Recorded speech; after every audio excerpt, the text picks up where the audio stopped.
Welcome, welcome. We're going to take a few moments while everyone's getting settled. And I'm so delighted to invite you to this first Live ACIM. We're going to discover together exactly how the Spirit wants this to flow. And if you come with half the devotion of the team who set this up today, then you're going to have a miraculous hour or two. So thank you very much for all it takes to come here today, everything you have to put to one side, and the devotion that has brought you to this present moment. And so while people are still joining us, I'd love us just to take a moment to relax your shoulders, relax your mind, and just sink in to a moment of prayer together. And I'll ring a little bell at the end.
there's such a tendency to grab and want in the mind for answers, to have the ego satisfied in wanting to know something and understand something, that we've got a very specific remit with this show, Live ACIM, is to keep relaxing back from that tendency in the mind.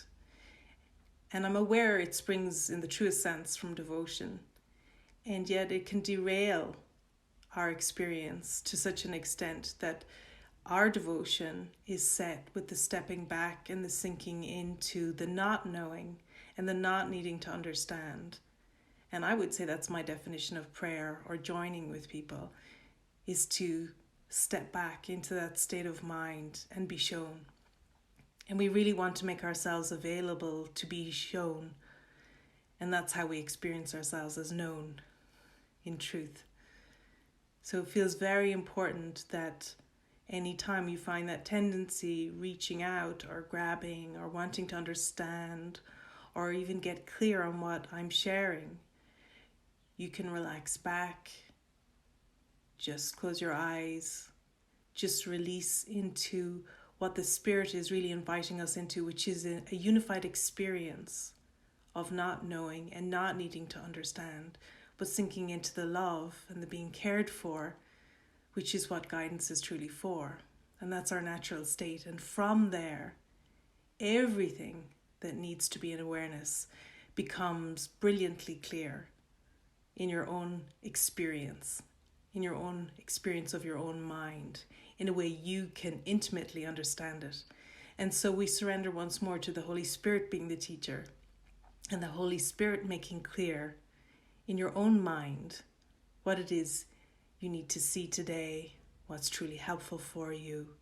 And other than that, it's really about coming and having some respite from the world, from the worldly thinking, from your ideas of your sense of self or what you expect from yourself. And so we can start with an open prayer of relinquishing anything we hope to get, even clarity, if we hope to get it from this meeting. And I join you in that prayer.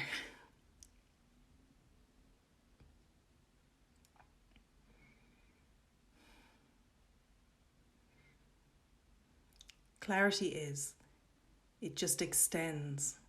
Truth is, it extends.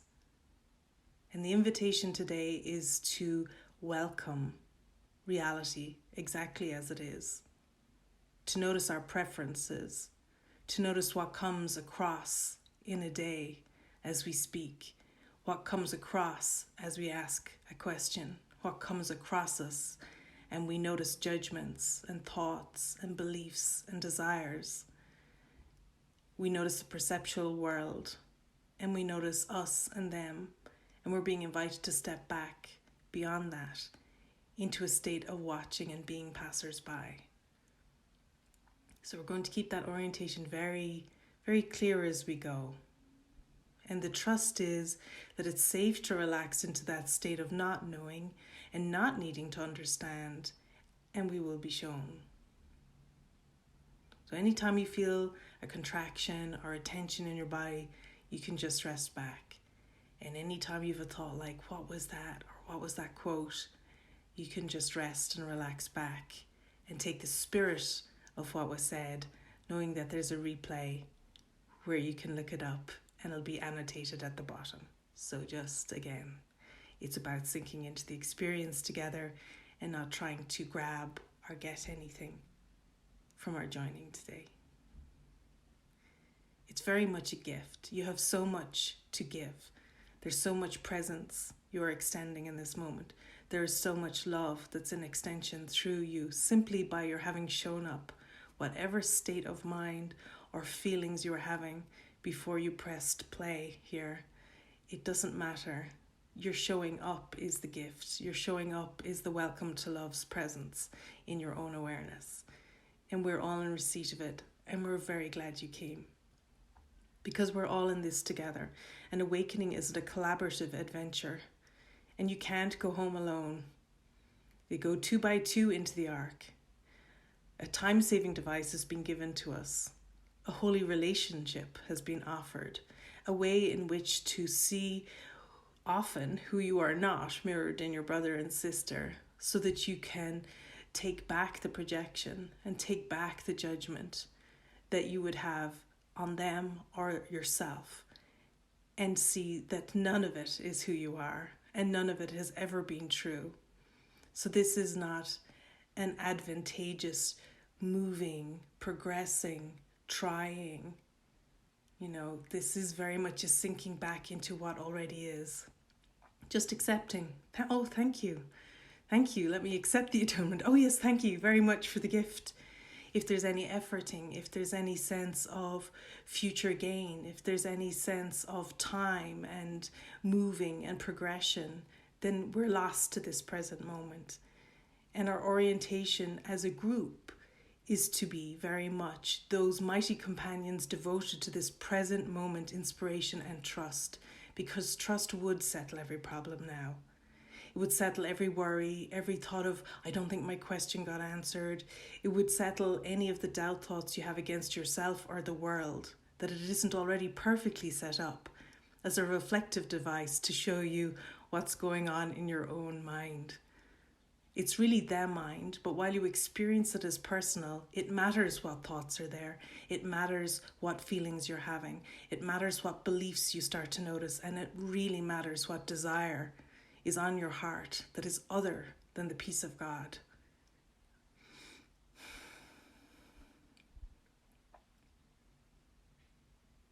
Because with the peace of God as my one goal, I really come into an experience that everything else is contained within that choice.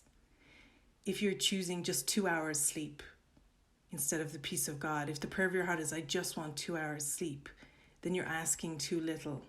And it's very hard for everything that's your inheritance to be given in your awareness to you.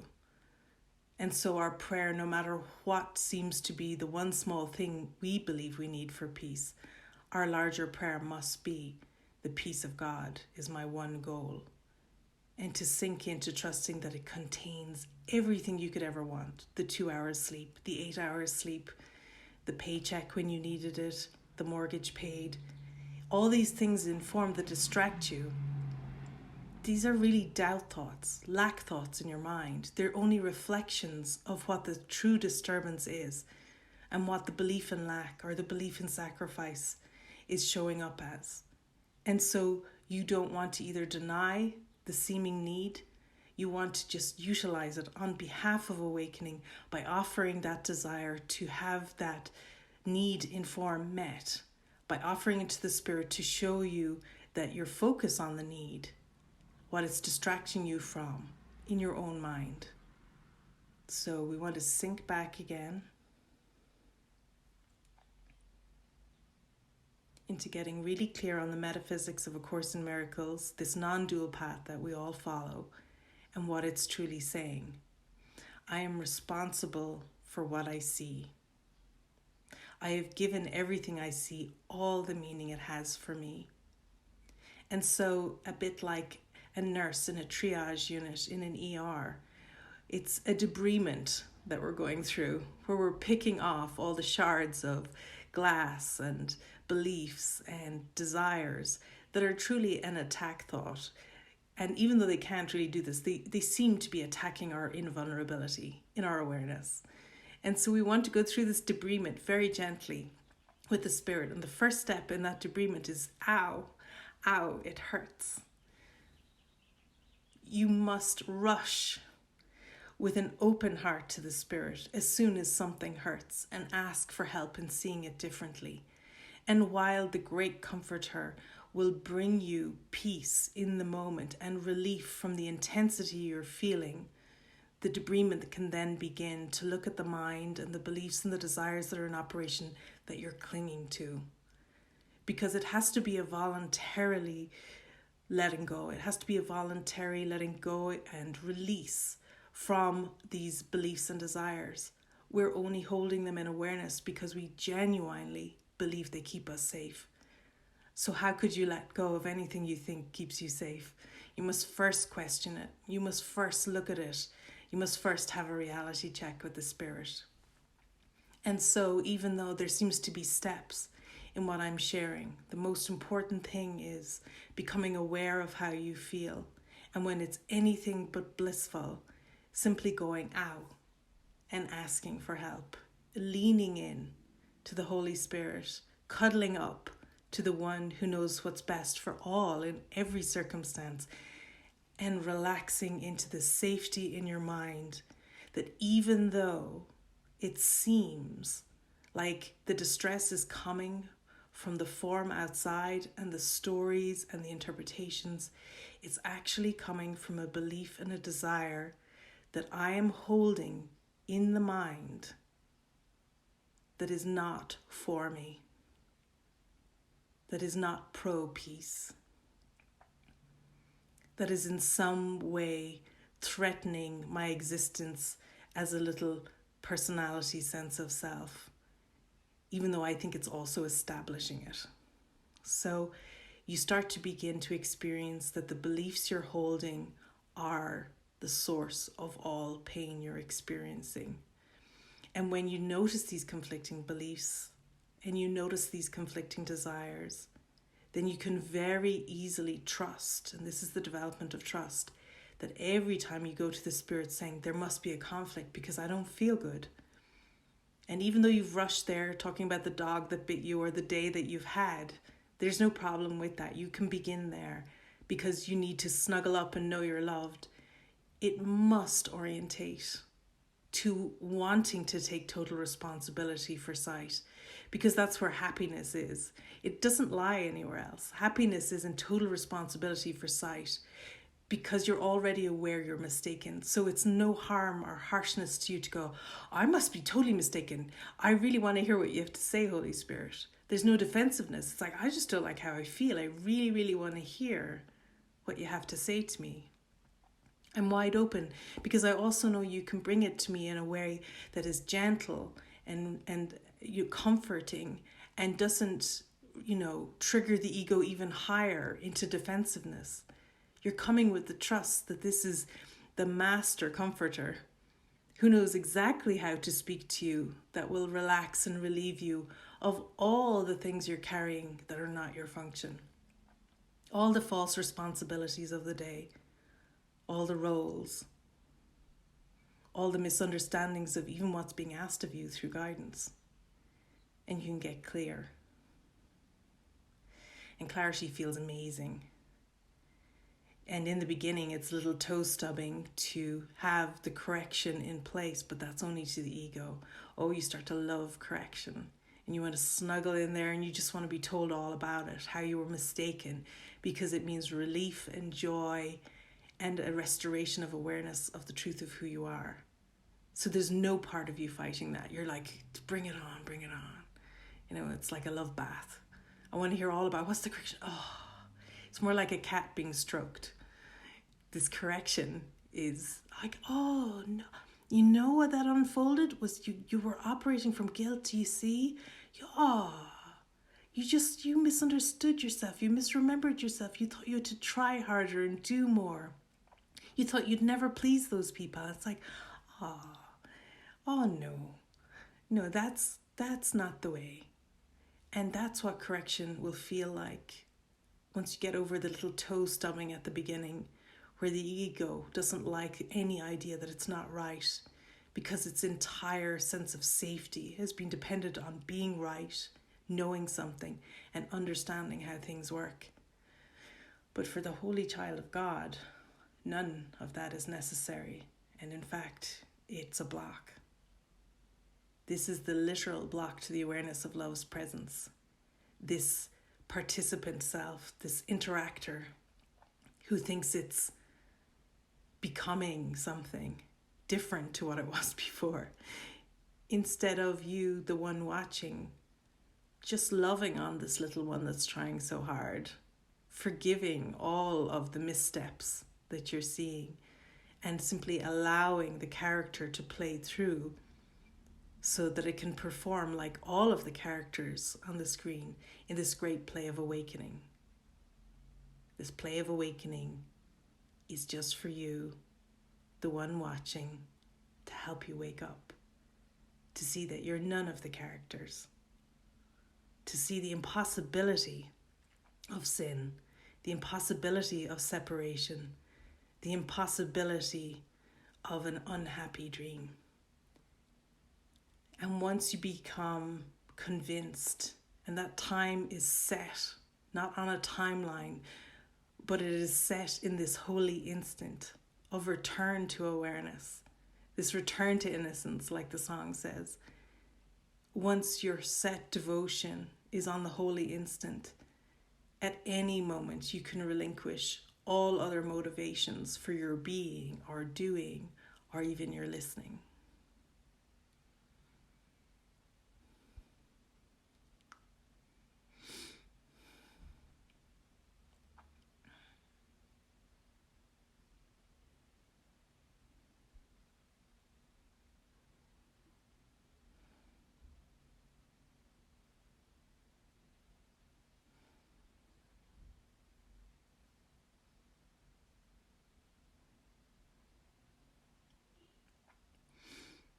And so I like to start with what is.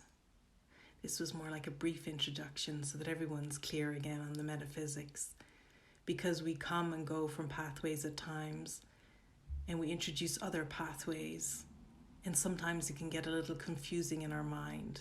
And I felt to orientate to the purity of what Live ACIM is reinforcing the teachings of the Holy Spirit from A Course in Miracles with those metaphysics and that simplicity and that clarity. And the difference between A Course in Miracles and other non-dual paths is the role of the comforter, is having one to go to lean in and lean on in that very little creature self way, and to be shown. It's having the master teacher inside you at all times. And Jesus was very clear with us when we were setting up ACIM Live that it was to be about presence and not personality. And so I'm merely here as a vehicle and as a conduit for focusing the mind on the simplicity of salvation, and that it's already been done for us, and that our only function is acceptance of forgiveness. There's so many people running around trying to do forgiveness, and the Course only asks and invites us to accept that everything is already forgiven. Everything.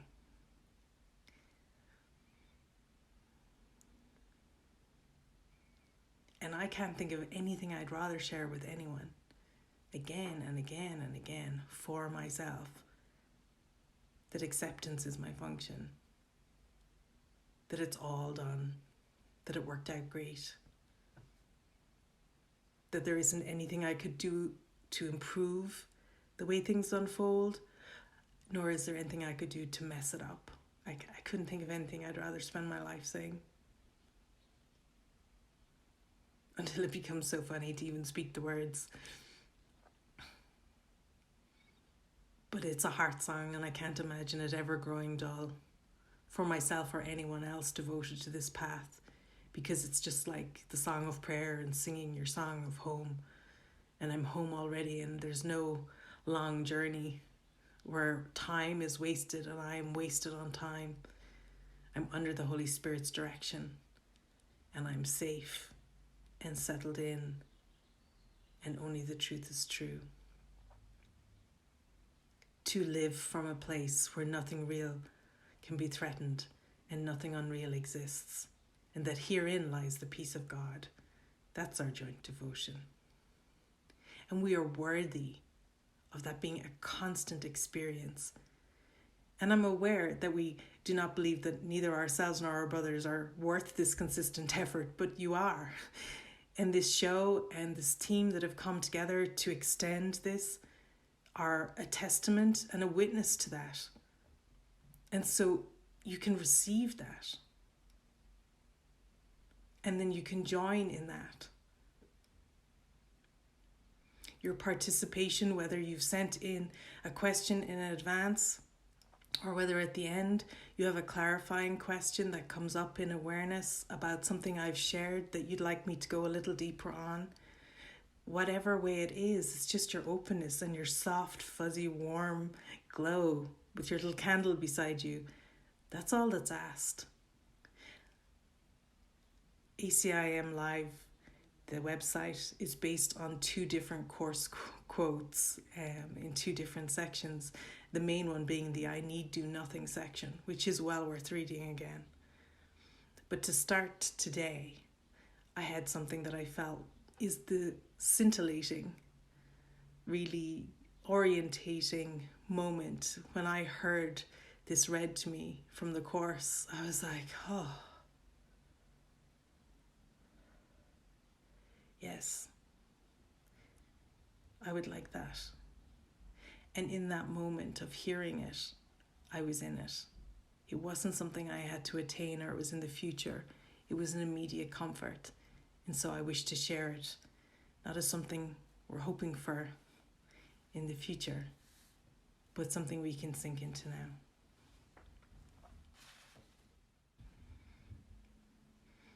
It's from chapter 15, The Holy Instant. And it's the 2 uses of time, which is going to be a big theme in what we're sharing about here. Because having been so devoted for so long, as I know the ones in front of me are, we're looking for the express experience that the Course is offering us. So let's just sink into this together. Can you imagine what it means to have no cares, no worries, no anxieties, but merely to be perfectly calm and quiet all the time? Yet that is what time is for, to learn just that and nothing more. God's teacher cannot be satisfied with his teaching until it constitutes all of your learning. He has not fulfilled his teaching function until you have become such a consistent learner that you only learn of him. When this has happened, you will no longer need a teacher or time in which to learn.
So if in doubt, put all the responsibility on showing you back on the Holy Spirit.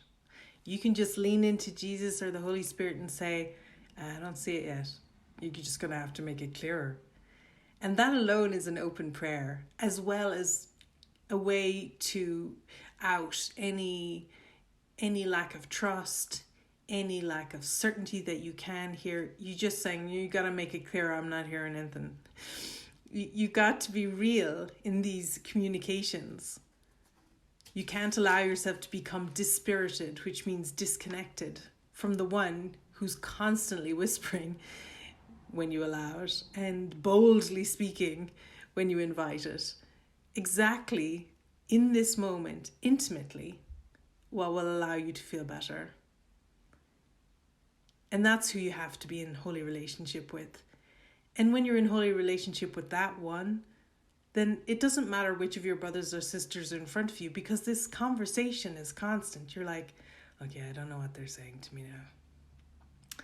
Yeah, I notice I feel weird about what's happening here. And you're not focused anymore on this lateral interaction. You're just listening to the spirit. And therefore, if your brother or sister is speaking to you, you're listening to the spirit in them also. And so this worrying about what stage people are at, or where they're speaking from, or where they're coming from, all the emphasis goes off that, and your devotion is to listening to Christ in your brother and sister, and listening to the spirit constantly. So just that swapping out to hear that one voice is very important. So it goes on to say that one source of perceived discouragement from which you may suffer is your belief that this takes time, and that the results of the Holy Spirit's teaching are far in the future. This is not so.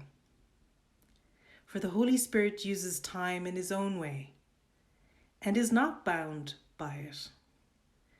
Time is his friend in teaching. It does not waste him as it does you. And all the waste that time seems to bring with it is due but to your identification with the ego, which uses time to support its belief in destruction. The ego, like the Holy Spirit, uses time to convince you of the inevitability of the goal and end of teaching. To the ego, the goal is death, which is its end. But to the Holy Spirit, the goal is life, which has no end. And it feels really important that this be a living experience. Live ACIM. That's what we're devoted to here.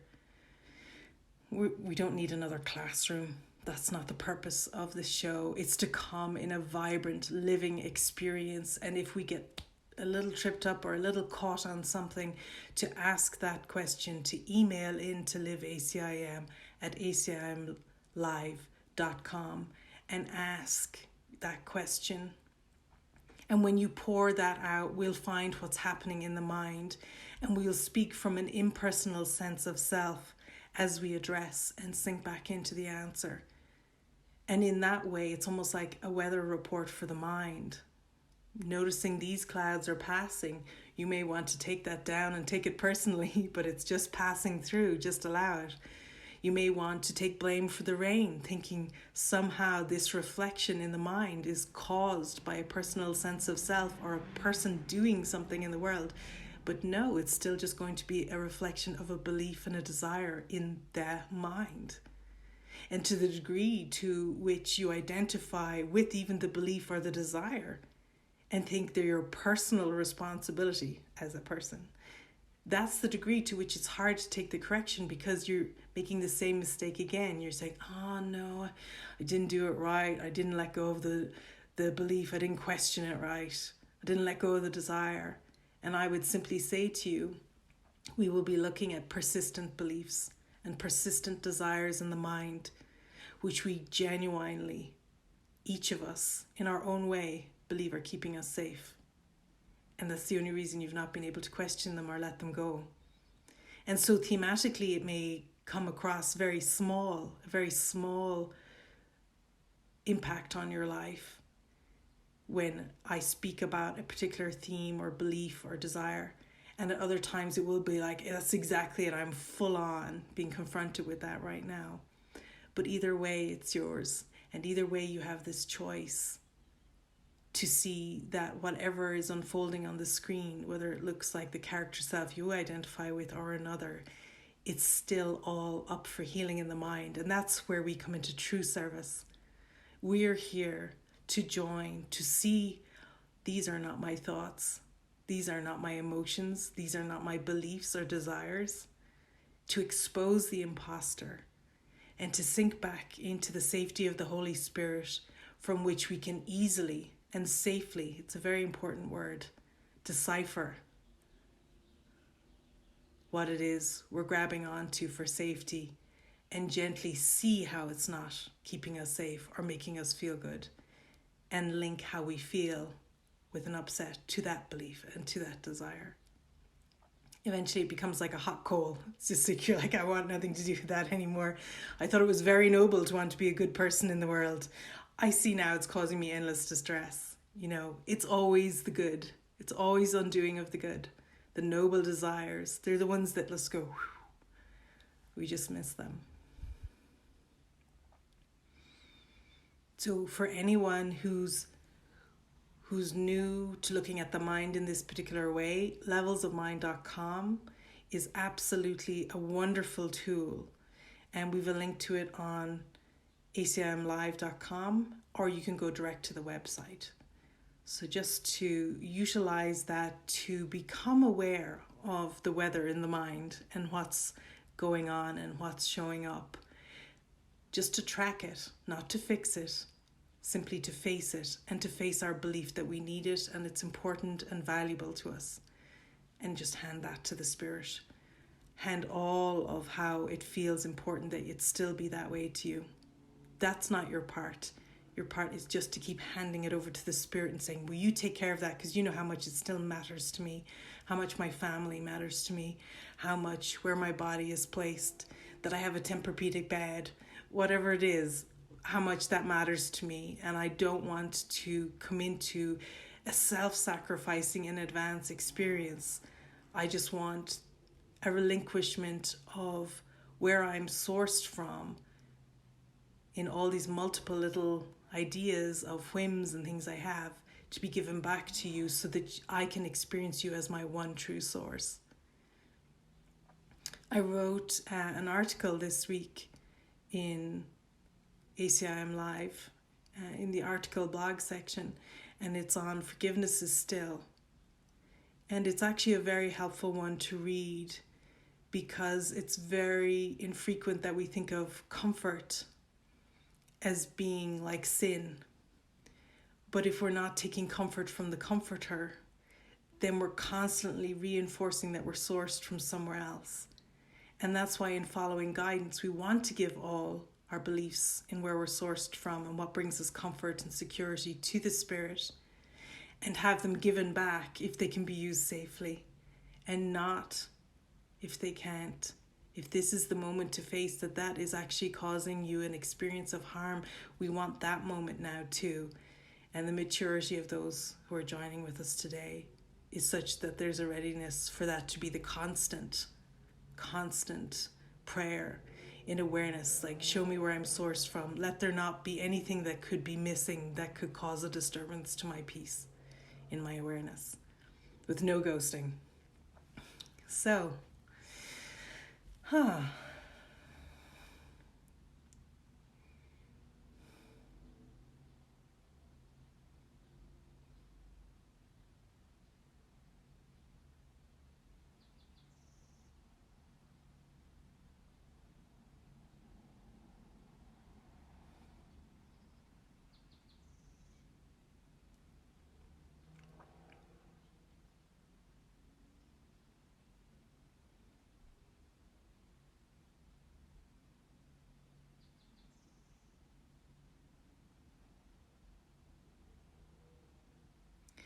the peace of God as my one goal is the purpose of coming to join together. And one of the backdrops that we'll be working with is in coming to the meeting place, as the chapter is called in A Course in Miracles, where you realize you're living like a two-tier life. At times the watcher, at times the persona living through the mask. And it says there really isn't a meeting place. And that's why the symbol of Live ACIM is this. It's the transection of the elevation off the timeline and into the eternal experience that the Holy Instant offers us. And that can be chosen in any moment, at any point. So this need not be a long journey. That's one of the themes that we're going to be looking at over the next few weeks together. And so when you write in, I'd love you to write with your very practical experience of where you feel that's not your experience. And the more deliberately detailed from your point of view and the challenge from your point of view, the better, because the Spirit will then most articulately be able to answer it for everyone. And it just seems to work that way. So that's another invite for the themes. One is it's like a weather report from the mind, and the other is what the Course says, there isn't really a meeting place, but there is the divergence into choosing just that one voice consistently so that you have a consistent experience. And that means you must make no exceptions to the miracle. That means a total sense of responsibility for sight, where you never again say, oh, well, it's just because they were so tired and cranky at me, they just wore me down, or it was the rain, I just couldn't, it was such a cloudy day, it just brought me down. Or when you catch yourself saying those things, you want to know why you would rather believe that than come into an invulnerable state of mind. So those are the backdrops that we're watching for. And I feel if everyone can just take a deep breath and just tune in, and if there's a clarifying question on anything I've said, then I'm open to hearing that now. So what we're going to do is we're going to use a physical hand system, because it's easier for us then to just see who's jumping out at us that we're to join with. And the team will then be able to unmute you. And I'm just trying to get it so I have it so I can see everybody, which I'm having a little trouble with. View. There we all are. We have, just to share with you all, we have people from all over the world. We have people from Asia, from Europe, from North America, and I think the replay is for all our friends down under. So it's kind of exciting to see everyone, and I just want to say hi, and just to thank you for coming on to join. Hi, there's Nick waving at me. Martha and Morris, Serena, Janice, and we've two Janices, and Laura, and Aman in India, and Susan and Esty. Everybody's on, and I just want to say thank you, because it just really feels wonderful. This came out of nowhere for us. We had no idea we were about to do this.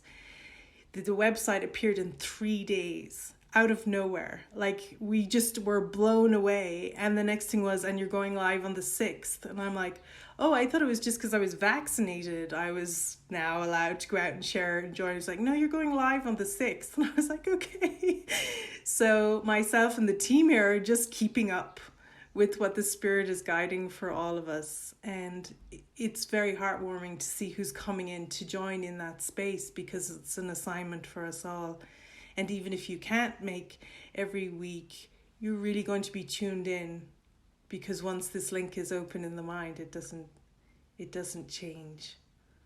So yes, and Denise is there as well. If you have a question, I want you just to sink in and see if there's a clarifying question on anything I've said before that could be helpful to address in the mind. Just want to give that opportunity, and it's really okay if there isn't one.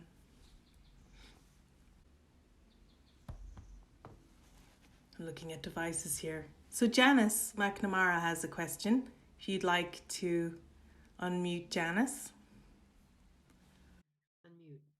Okay. Hi. Hi. Thank you for doing this.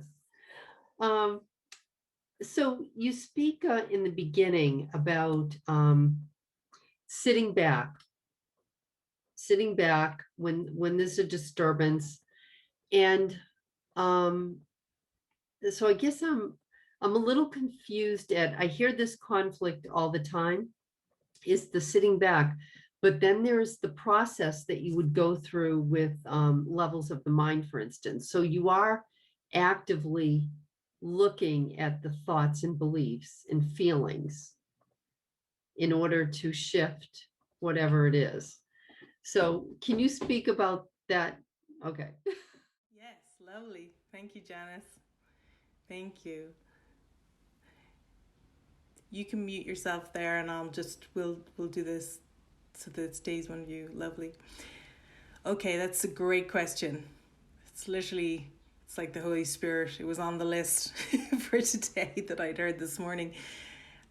The clarity is, you first want to restore your awareness to being with the comforting presence of the Holy Spirit, no matter what. Even if the next step in getting clearer is that you get a levels of mind out and you look at it. You're not going to handle your upset. You're going to then allow it to be revealed to you in a clearer way where it's actually coming from, because you're aware it's not the first time you've had this upset and that it's recurring. It is in this moment the first time you've been a frightened child of God. And if you're a frightened child, you must go to the comforter first. So you're being asked to face the emotions by allowing them, and the sensations, which can be massively intense. And instead of even trying to fix them with the levels of mind, you're being asked to allow and face the intensity while being comforted. Now, when things start to come up at this stage that you're all at, it's very intense. It doesn't matter what seems to have occurred that is bringing up the upset. The intensities have grown to such a magnitude that it is derailing in a moment. And what serves for the mind the best is to not become afraid of the sensations. And that's where the sitting back comes, is to allow the sensations and the intensity rather than rushing to fix them, even by grabbing a levels of mind. So you want to go, wow, and get really clear about all the sensations you're feeling. I'm feeling this, Holy Spirit, I'm feeling that. And call in the sense of the comforter. Because that's the facing, not the fixing. And even though that sounds like what we've been doing, the more you put your focus there, the more you'll find that previous to now, your desire has been to stop it. Stop the sensations, stop the feelings, stop the feeling that something went wrong, or fix it, or find out what you did wrong and never do it again. There's been an impetus there that is not invulnerable. And so we want to invite in the invulnerability while the intensity is high. It's a bit like overcoming an addiction to smoking or anything. You want to feel the intensity of not doing your fix straight away, going for a walk, having a bath, removing yourself from the room.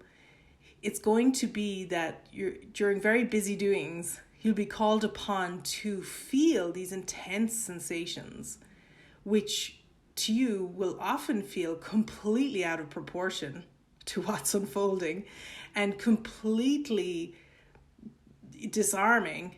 If you thought you were supposed to be becoming a peaceful person, it's very distressing. So then, of course, the Miracle students do a double guilt on themselves where they feel bad for feeling bad. So we've a new goal. We're just going to allow ourselves, like a small child, to feel whatever we're feeling. We're just not going to try and defend or blame or attack or fix it. And this is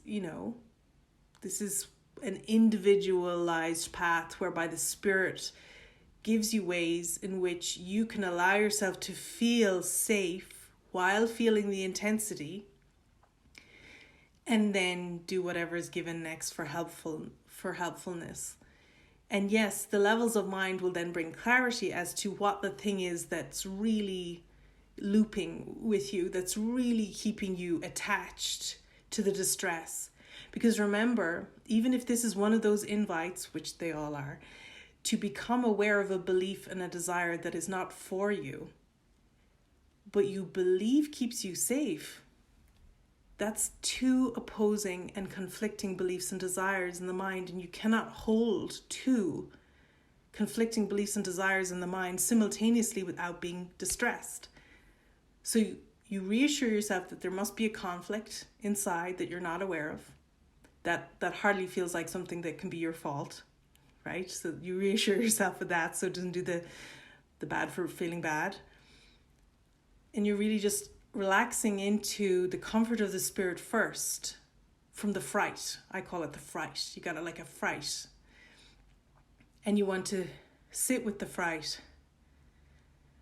until like a level of sanity starts coming in, going, okay, I'm actually safe though. Now things happen, I'm actually safe, because all fear is of the future or the past. It's impossible to have a present moment fear. Even should someone have a gun to your head, they've not pulled the trigger. So it's still a future thought. I mean, literally, just let's be practical. There is no circumstance under which sinking back into presence is not the greater safety. There's no situation. Because if you need to be inspired in a moment, even if you believe that a body is under threat and there may be some activity required of you, do you want to come from an inspired place, or do you want to come from a frantic, racing, defensive place? And so what I'm sharing here is extremely practical. And if I hadn't walked through this myself and had to use it in extreme moments, like my house got petrol bombed and there's flames going everywhere, and I was a course student, I had to go, okay, what would you have me do? And I got really quiet. And then I heard in succinct order exactly what was truly helpful. But you know why it was helpful? Because I was now with the spirit. It really doesn't matter. It's not even about the outcome of the situation. It's really about having restored yourself to the one who loves you versus fear. So I know it seems to be a process, even as I described this. It seems to be steps towards it. I would say the invitation is to accept comfort and that you're not alone first, in order to face the intensity, to have one holding your hand. And from there, whatever's truly helpful will be made obvious. And sometimes it's looking back later doing the levels of mind. Yes, they're very effective when the sensations are high, but not if that brings you more distress.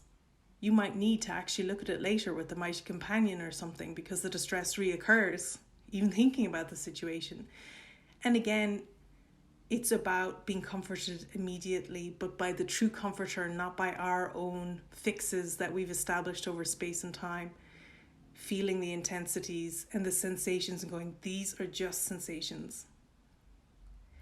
I have given them all the meaning they have for me, like run, you're sad, you're upset, they need comfort. So if you think of sensations as triggers for, I have given these sensations all the meanings they have for me. One that comes to mind very readily is what people experience or perceive as sadness, like a sudden low, little dull ache in their chest. And I have asked many people over the years to join with me in saying, well, what if that's not true? What if that's not actually sadness? What if that's that tender spot that just wants to break through in this moment and release all the love associated with that one you're thinking of? This misnomer even is really hampering you, allowing, because we think sad is bad. And so we're not allowing the sensation. We've decided we know what it is, and that we understand what's helpful in comforting the feeling. And it's really, again, still about allowing it, and even not naming what it is, naming what you think it is, and being willing to be wrong, again, releases and usually results in a really tender heart opening. Just at the moment where the ego goes, oh, that's sad, you're sad, you lost that person, you're sad. And it's like it was something completely different that was happening actually. So the invitation is to allow what's actually happening in your awareness, and to not judge your experience in the moment. And this is very much more practice in other non-dual traditions as well, like even Vipassana, where you sit very still and you're aware that the sensations are going to come up and high. But again, as Course in Miracles students, there's just such a desire to be at peace, which is usually a faux peace. And there's such a running to get there that there's a forgetting that there's just an allowance to allow yourself to restore to peace while this consternation just washes through whatever it might be. Even excitement, is not peace. Joy is like playful peace. But we've all felt those moments where we're almost high, but like frantically high. And so again, nothing is wrong. None of how we've been living is wrong. We really are ready for an upgrade of our practice. And your practice is simply to face what is happening in your experience, in your awareness, and to take total responsibility for it, not blame. So the word responsibility and blame, responsibility just means it's yours to put up your hand and go, right, yeah, I don't like this. I don't feel good. So show me where I'm mistaken. That's it, and it's very loving then. It's very kind. And it's a big invite to the Spirit to just allow us to not judge anything that's happening or how we're behaving or how it's coming across or how it's coming through.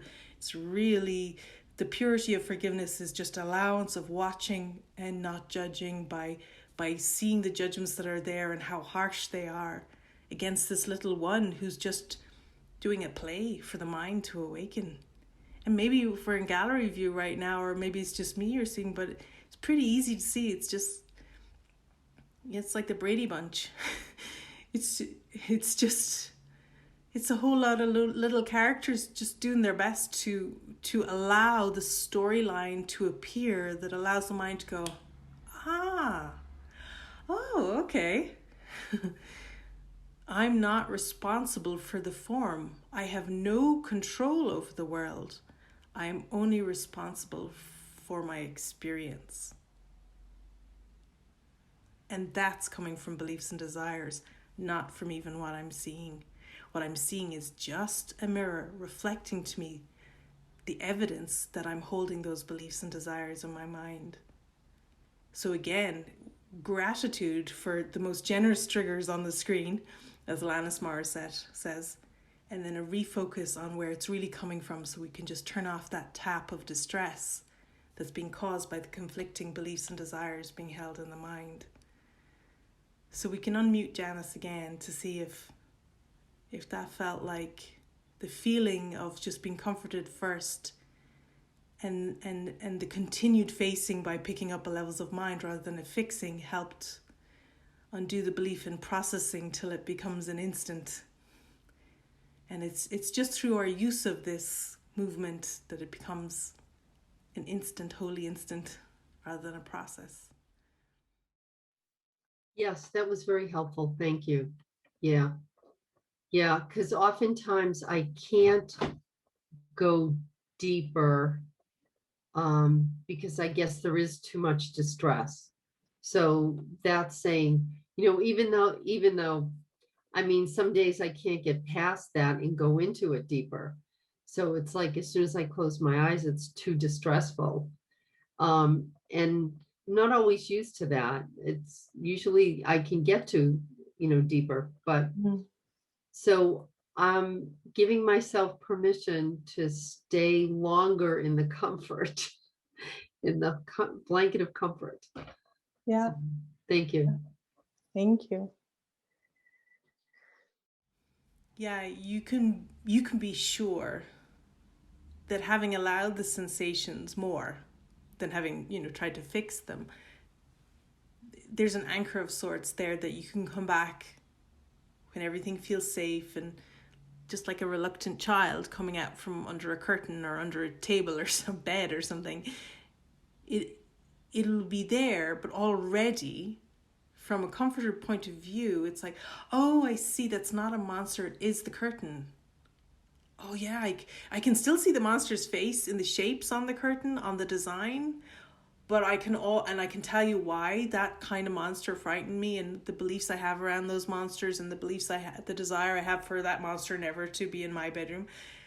but I'm also already looking at the curtain, and I'm not in imminent danger. And that's, if you're coming back to the true goal in every moment. And this is why I absolutely love A Course in Miracles, because it's to present peace I'm devoted, not to getting it in the future when all my beliefs and desires are no longer in conflict. It really is an immediate sense of relief, is a good synonym for peace. That's what we're really going for. And it's always easy to ask to be relieved, whereas sometimes say I want peace instead of that, it might actually sound too far away to claim, that you really want it, because you don't have a sensation of what that is. But you could always claim that you want relief. You don't want to be relieved of the awareness of what this opportunity is bringing you, but you do want to be relieved of the intensity, so that you can then, look with the spirit. And you want to picture Jesus. You want to picture Jesus taking that lamb and that small child back in his arms. That's the immediacy.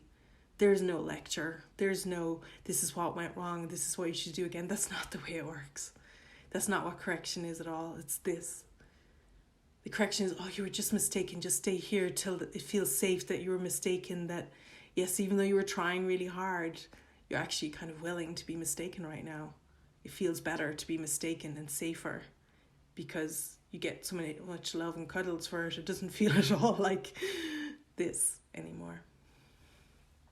So.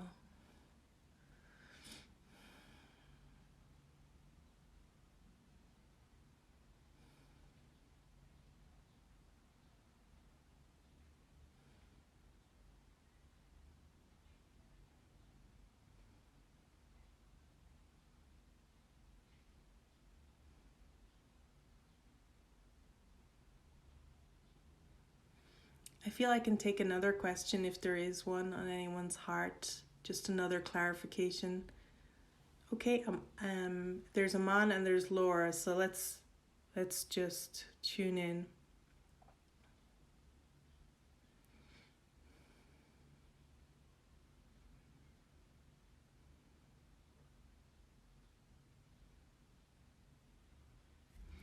Aman, I'm hearing Laura's question will answer yours.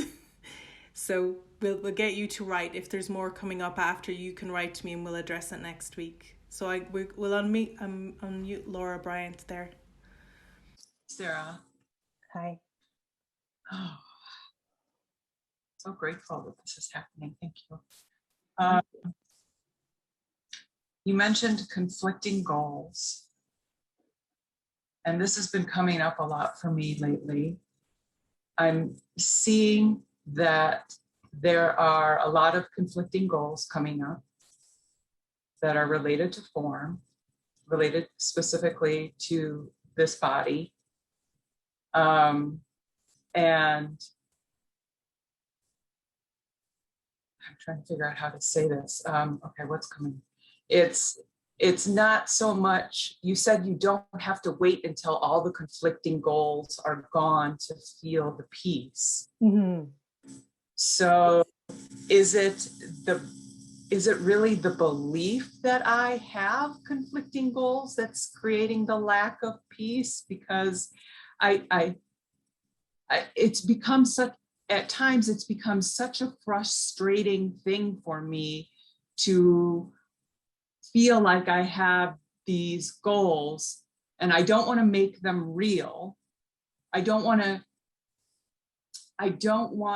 to acknowledge that the desire is there, but I don't want to also get attached to that and make it real, because that's what takes me out of the peace.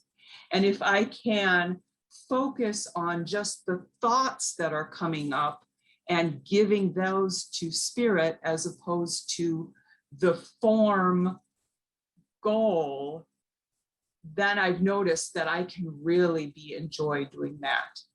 But it isn't consistent at this point. And so I guess some help in staying with that consistent piece is what. Yes. It's great. It's a great question. And Aman, I'm trusting this answer is for all of us, so including you. I'm so delighted you phrased it the way you did. It's now the chance where in this moment we step right back. And even though it looks like Laura spoke, there isn't a person who has this worry. It's just a doubt thought in the mind.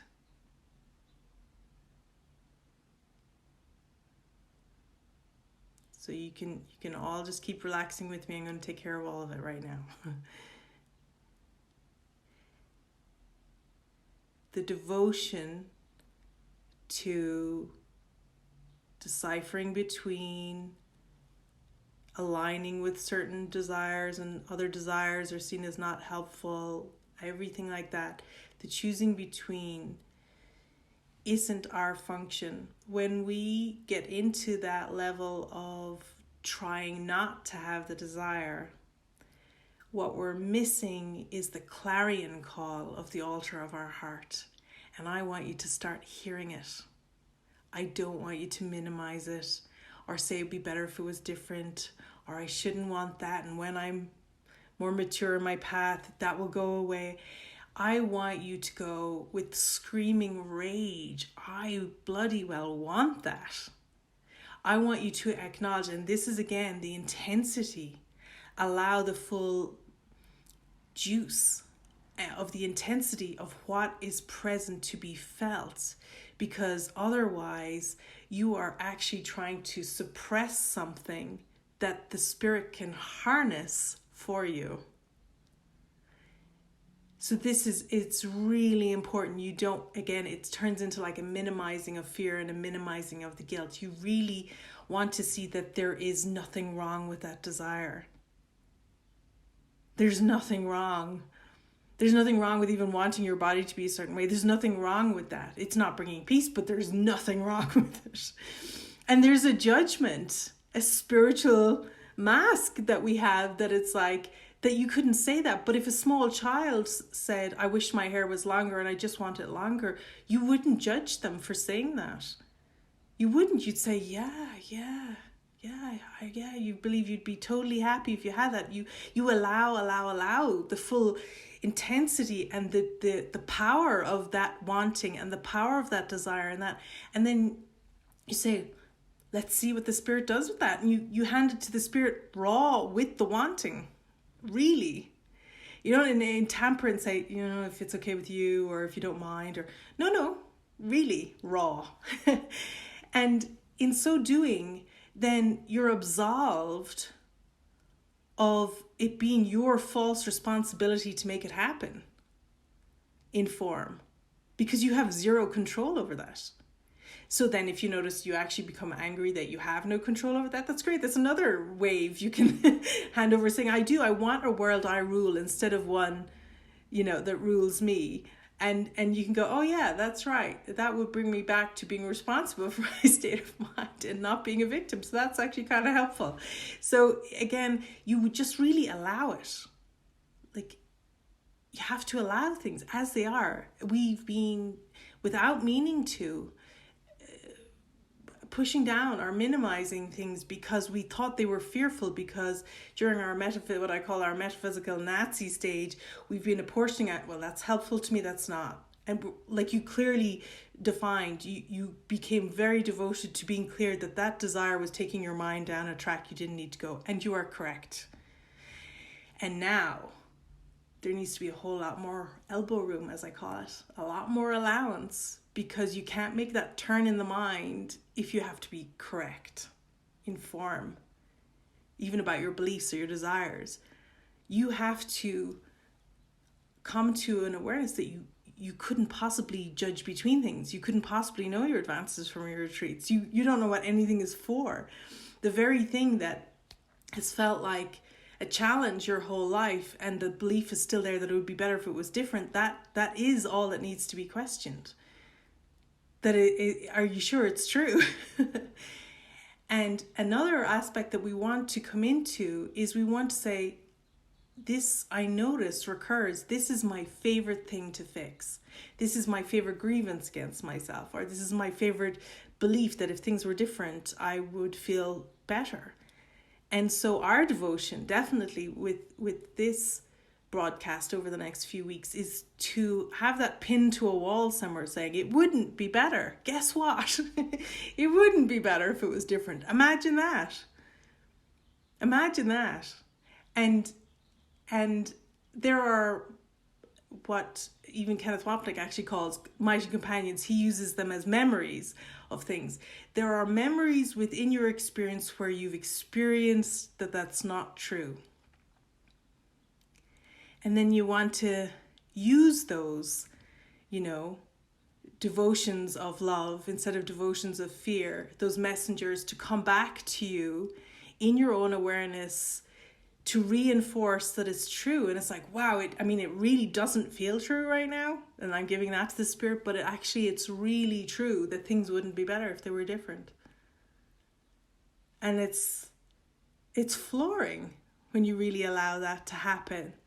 And you might find a giggle rising up in you going, you're saying that if I was at peace with exactly how things are, much and all as I don't like them, but if I just accepted that this is the way it looks, and I accepted that it's just coming from these conflicting beliefs and desires, and I didn't try and even want to fix the conflicting beliefs and desires, and I just accepted that that's all of what's there, that I could just be happy and laughing at all of this, and the answer is yes.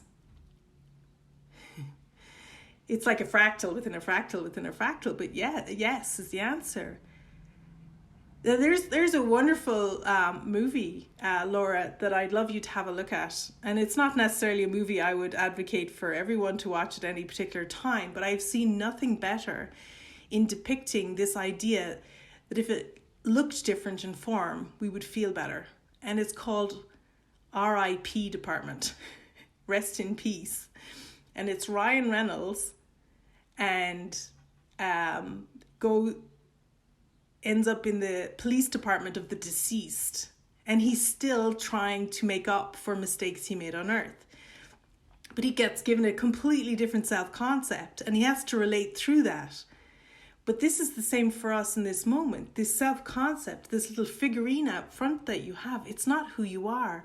The whole world is responding to who you are. A change of mind is all that's needed. Clarification of what's being responded to is the attitude in the mind, not the form at all. Literally not the form at all. So when you get dogged by an idea that things would be better if they were different, it's really good to watch some of those movies where there's a shift in personality, like those Freaky Friday type ones where they change over and you see it didn't actually solve any of the things that bothered them. Being in a different shape or having a different responsibility level or being the adult or being the child, or it didn't change anything for them.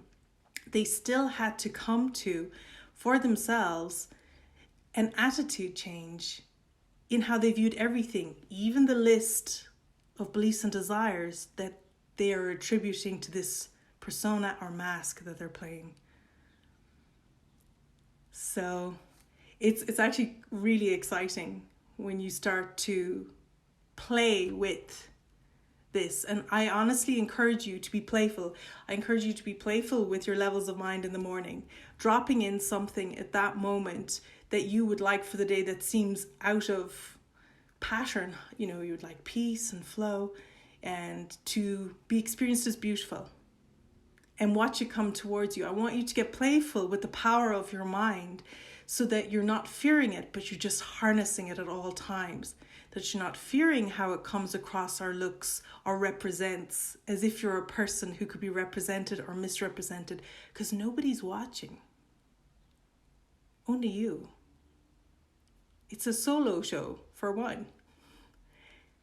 And the elbow room and the getting comfortable and the allowance and the understanding and the clarity of what's true and what's not and what you're responsible. And for, like Byron Katie says, what's God's business and their business and your business. Your business is pretty small.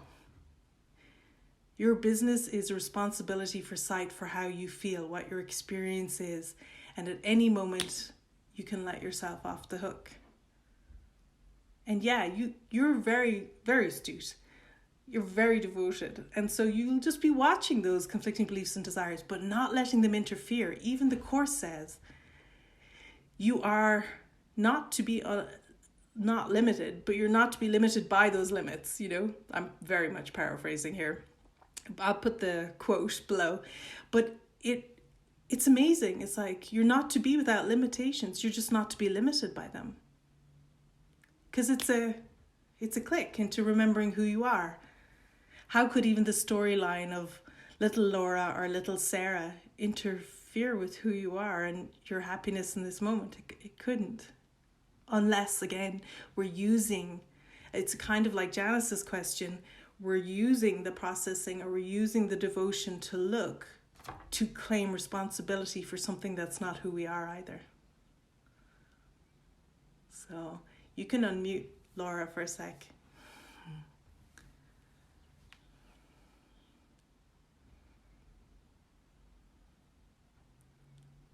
I've got my team there to unmute Laura. Yeah, hear me now? Okay. Yeah, it's all coming in, and I have been doing so much journaling about it, and I can just, I guess where the frustration enters in is I can see even from like the past, that when this body was more acceptable to me, I wasn't truly happy. And I know that changing the body will not get me there. But yet there's this thing that just holds on to it, you know, to the possibility. But I'm still taking in all that you're saying. Yeah.